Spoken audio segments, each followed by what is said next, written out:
Hi hello வணக்கம். Welcome to just சமையல் Akash கிச்சனின் Tamil channel. இன்றைக்கி நாம் சுட சுட ஒரு சூப் ரெசிபியை தான் பார்க்க போகிறோம். நார்மலாக சண்டே அப்போ பார்த்திங்கன்னா நம்ம லஞ்சு ரொம்ப ஹெவியாகவே சாப்பிட்ருவோம். நான்வெஜ், சிக்கன், மட்டன் அப்படின்னு சொல்லிட்டு கொஞ்சம் நிறையவே நம்ம சாப்பிட்ருவோம். அதே மாதிரி ஈவினிங் டைமில் பார்த்திங்கன்னா ஃபுல்லாக திரும்பவும் அதே மாதிரி சாப்பிட முடியாது. நமக்கு வயிறு ஃபுல்லாக இருக்கும். அதனால் கொஞ்சம் லைட்டாக சாப்பிட்றது நல்லது. அந்த மாதிரி நாங்கள் எங்கள் வீட்டில் மோஸ்ட்லி சூப் ஐட்டம்ஸ் மட்டும் சாப்பிட்ருவோம். ஸோ அது ஜீரணத்துக்கும் ரொம்ப நல்லது. அதனால் இந்த மாதிரி ஒரு சூப்பை தான் நாங்கள் பண்ணி சாப்பிடுவோம். ஸோ அந்த மாதிரியான ஒரு கார்ன் சூப் தான் எப்படி பண்ணுறதுங்கிறத நாம் இன்றைக்கி பார்க்க போகிறோம். இதை நீங்கள் ஒரு பவுல் சாப்பிட்டிங்கனாலே உங்கள் வயிறு ரொம்பவே ஃபுல்லாகிடும். நீங்களும் நிறைய திரும்ப எக்ஸ்ட்ராவாக நிறையவும் சாப்பிட மாட்டீங்க. ஸோ உங்களுக்கு மண்டே போகும்போதும் ஃப்ரெஷ்ஷாக ஃபீல் பண்ணுவீங்க. அந்த மாதிரி ஒரு கார்ன் சூப் இப்போ எப்படி பண்ணலாங்கிறத நம்ம பார்க்கலாமா? இதுக்கு தேவையான பொருட்கள் நான் டிஸ்கிரிப்ஷன் பாக்ஸில் கொடுத்துருக்கேன். நீங்கள் ஓப்பன் செஞ்சு பார்த்துக்கலாம். அப்படி இல்லை அப்படின்னா என்னோடய வெப்சைட்லேயும் நீங்கள் போய் பார்த்துக்கலாம். இதே ரெசிபி நீங்கள் இங்கிலீஷில் பார்க்கணுன்னா என்னோடய அகிலாஸ் கிச்சன் சேனலில் போய் பார்க்கலாம். வாங்க இப்போ செய்முறை எப்படிங்கிறத நம்ம பார்ப்போம். இந்த கார்ன் சூப் பண்ணுறதுக்காக நான் ஒரு கப்பு ஸ்வீட் கார்ன் எடுத்திருக்கேன். ஸோ அதை மிக்சியில் போட்டு நான் அரைக்க போகிறேன். ஸோ நீங்கள் மிக்சியில் எல்லா ஸ்வீட் கார்னையும் சேர்த்து அரைக்காமல் ஒரு 2 டீஸ்பூன் அளவுக்கு நான் தனியாக எடுத்து வச்சுக்கிறேன். ஏன்னா அது காய்கறியும் கூட போட்டு மிக்ஸ் பண்ணி சாப்பிட்ற போது நல்லாயிருக்கும். அதனால் ஒரு 2 டீஸ்பூன் மட்டும் தனியாக எடுத்து வச்சுக்கிறேன். அதே மாதிரி நீங்கள் ஃப்ரெஷ் கார்ன்ஸ் நான் யூஸ் பண்ணியிருக்கேன். உங்களுக்கு வேணும்னா நீங்கள் ஃப்ரோசன் கார்ன்ஸும் யூஸ் பண்ணலாம். அப்படி இல்லை அப்படின்னா நீங்கள் கேனில் கூட சில டைம்ஸ் இப்போ கிடைக்குது. ஸோ அந்த கார்னையும் யூஸ் பண்ணலாம். பட் ஆனால் நான் கேனில் கிடைக்கிறது ப்ரிசர்வேட்டிவ்லாம் சேர்த்துருப்பாங்க. அதனால் குழந்தைங்களாம் கொடுக்கும்போது வேண்டாம் அப்படிங்கிறதுக்காக நான் அதை யூஸ் பண்ணல. ஸோ அதனால் நான் கார்னையை அரைச்சி இந்த மாதிரி யூஸ் பண்ணிக்கிறேன். இப்போ வேறு ஒரு சின்ன பவுலில் 3 டீஸ்பூன் கார்ன்ஃப்ளவர் சேர்த்து அது கூட தண்ணியும் கொஞ்சமாக சேர்த்து நல்லா மிக்ஸ் பண்ணி வச்சுக்கிறேன். ரொம்ப தனியாக இல்லை, ஓரளவு மீடியமாக பண்ணினா போதும். ஸோ இதை நான் கார்ன் சூப்பில் கடைசியாக சேர்க்க போகிறேன். அதனால் இப்போ நான் ப்ரிப்பேர் பண்ணி தனியாக மட்டும் எடுத்து வச்சுக்கிறேன். இப்போ ஒரு பெரிய கடாயில் 1 டீஸ்பூன் பட்டர் ஆட் பண்ணிக்கிறேன். நான் உங்களுக்கு வேணும் அப்படின்னா பட்டர் ஆட் பண்ணலாம். அப்படி இல்லை அப்படின்னா ஆலிவ் ஆயில் இல்லை நார்மல் வெஜிடபிள் ஆயில் அந்த மாதிரி எது வேணாலும் நீங்கள் ஆட் பண்ணிக்கலாம். நான் சுவை நல்லாயிருக்கும் அப்படின்றதுக்காக 1 டீஸ்பூன் பட்டர் ஆட் பண்ணியிருக்கேன். ஸோ பட்டர் உருகின பிறகு ஒரு 4 பல் பூண்டை நல்லா சின்ன சின்னதாக வெட்டியிருக்கேன். ஸோ அதை சேர்த்துக்கலாம். கூடவே ஒரு அரை இன்ச்சு இஞ்சி ரொம்ப சின்ன சின்னதாக கட் பண்ணியிருக்கேன்.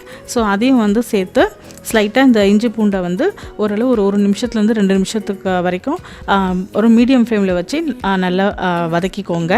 இப்போ இது கூட நல்ல துண்டு துண்டாக நறுக்கிய ஒரு பச்சை மிளகாய், அப்புறம் 1 டேபிள் ஸ்பூனுக்கு துண்டு துண்டாக நறுக்கிய கேரட், அப்புறம் 1 டேபிள் ஸ்பூன் பச்சை பட்டாணி. ஸோ எல்லாத்தையும் சேர்த்து இதை ஒரு 3லேருந்து 4 நிமிஷம் வரைக்கும் நல்லா வதக்கிக்கிறேன். இது கூட நீங்கள் கொஞ்சமாக கேபேஜ், பீன்ஸ் அதெல்லாம் கூட ஒரு டீஸ்பூனுக்கு நீங்கள் ஆட் பண்ணலாம். நிறைய ஆட் பண்ணிடாதீங்க. ஏன்னா நம்ம இது கார்ன் சூப்பு, வெஜிடபிள் சூப் கிடையாது. இப்போ இது கூட 1 டேபிள் ஸ்பூன் ஸ்ப்ரிங் ஆனியனோட ஒயிட் பார்ட்டு, அப்புறம் நம்ம ஏற்கனவே தனியாக எடுத்து வச்சுருக்கோம் இல்லைங்களா, அந்த ஸ்வீட் கார்ன் ஒரு 2 டேபிள் ஸ்பூன் அது ஆட் தனியாக எடுத்து வச்சுருக்கோம் இல்லைங்களா. ஸோ அதையும் இது கூட சேர்த்து அதையும் ஒரு 2 to 3 மினிட்ஸு நல்லா வதக்கிக்கலாம். ஸோ இப்போ ஓரளவு நல்லா வதக்கின பிறகு கொஞ்சமாக உப்பையும் சேர்த்து கூடவே நம்ம அரைச்சி வச்சுருக்கிற கார்ன் இருக்குது இல்லைங்களா, அதையும் இது கூட சேர்த்துக்கலாம். இப்போ இதையும் ஒரு நல்ல கிளறி விட்ட பிறகு அதாவது ஒரு 2 நிமிஷம் 3 நிமிஷம் நல்லா வதக்கிக்கோங்க.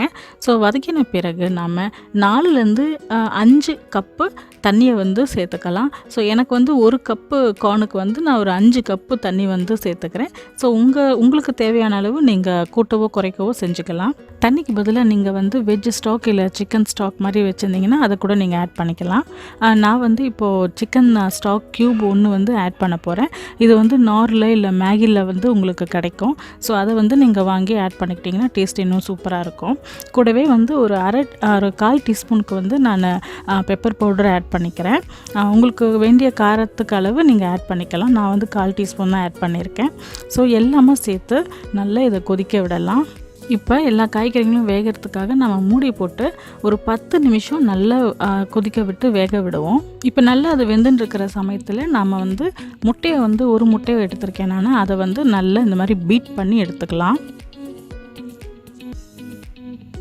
இப்போ காய்கறிங்க வந்து 10 நிமிஷம் ஆயிடுச்சு. நல்ல காய்கறிங்களாம் நல்லா வெந்துருச்சு. ஸோ இப்போ வந்து நம்ம அடித்து வச்சுருக்கிற முட்டையை வந்து இது கூட சேர்த்துக்கலாம். நல்லா கொதிச்சுக்கிட்டு இருக்கட்டும், அப்போவே சேர்த்துக்கோங்க. சேர்த்துக்கிட்டு ஒரு கரண்டி மூலமாக நல்லா கிளறிக்கிட்டே அந்த முட்டையை வந்து அப்படியே உடச்சி விடுங்க. கவனமாக பண்ணுங்கள், ஏன்னா ரொம்ப கொச்சிக்கிட்டே இருக்கும் அது. ஸோ மேலே எதுவும் கொட்டிக்காதீங்க. ஸோ கவனமாக இதை பண்ணுங்கள். அதே மாதிரி கொஞ்சம் கொஞ்சமாக அப்படியே சாப் பண்ணி விட்டுற மாதிரி விட்டிங்கன்னா தான் முட்டை வந்து கொஞ்சம் நல்லா உடஞ்சி சின்ன சின்ன பீஸாக ஆகும். ஸோ இந்த மாதிரி நல்லா கிளறி விட்டுக்கோங்க. பாருங்கள் இப்போ உடஞ்சி எவ்வளோ அழகாக சூப்பராக வந்திருக்குன்னு. நீங்கள் வந்து வெஜிடேரியனாக இருந்தீங்க அப்படின்னா இதில் வந்து நீங்கள் எக்கு சேர்க்க வேண்டாம். அதே மாதிரி சிக்கன் க்யூப்ஸுக்கு பதிலாக நீங்கள் வந்து வெஜ் க்யூப்ஸ் வந்து ஆட் பண்ணிக்கலாம். ஸோ அப்போயும் இந்த சூப் வந்து ரொம்பவே சூப்பராக தான் இருக்கும். ஸோ இப்போ வந்து இந்த மாதிரி சாப் பண்ணி விட்டுக்கிட்டு நல்லா கொதிக்க விடுங்க. இன்னும் ஒரு 5 மினிட்ஸ், ஏன்னா அந்த முட்டை சேர்ந்துருக்கும் இல்லைங்களா, அதனால் அது ஒரு 5 மினிட்ஸ் நல்லா கொதிக்கட்டும். ஸோ நல்லா இந்த மாதிரி கொதிச்சுக்கிட்டு இருக்கும்போது நம்ம ஏற்கனவே கலந்து வச்சுருக்கோம் இல்லைங்களா அந்த கார்ன்ஃப்ளவர் மிக்சர், அதை வந்து நாம் ஊற்றிக்கலாம். ஸோ ஊற்றின பிறகு ஒரு 2 to 3 மினிட்ஸ்லேயே வந்து நம்ம சூப் வந்து நல்லா கட்டியாக ஆரம்பிச்சிடும். ரொம்ப கட்டியாகாது, அந்த சூப்போட டெக்ஸ்சர் வரும் இல்லைங்களா, ஸோ அந்த டெக்ஸ்சருக்கு வர ஆரம்பிச்சிடும். இப்போ இதில் நாம் கொத்தமல்லியோ இல்லை கொஞ்சமாக அந்த ஸ்ப்ரிங் ஆனியனோட க்ரீன் பார்ட் இருக்கு இல்லைங்களா, ஸோ அதையும் வந்து ஸ்லைட்டாக மேலே கொஞ்சமாக தூவிக்கிறேன். ஸோ இது தூவி முடித்தோடனே நம்மளோட சூப்பரான டேஸ்டியான ஹெல்த்தியான கார்ன் சூப் வித் எக்கு வந்து தயாராகிடுச்சு. நல்ல சூடாக இது நான் இப்போ பரிமாற போகிறேன்.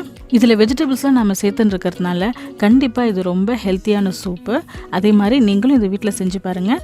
செஞ்சு பார்த்துட்டு உங்களுக்கு எப்படி வந்தது, உங்களுக்கு அது ரொம்பவே பிடிச்சிருந்ததா இல்லையா அப்படிங்கிறத கமெண்ட் பண்ணுங்கள்.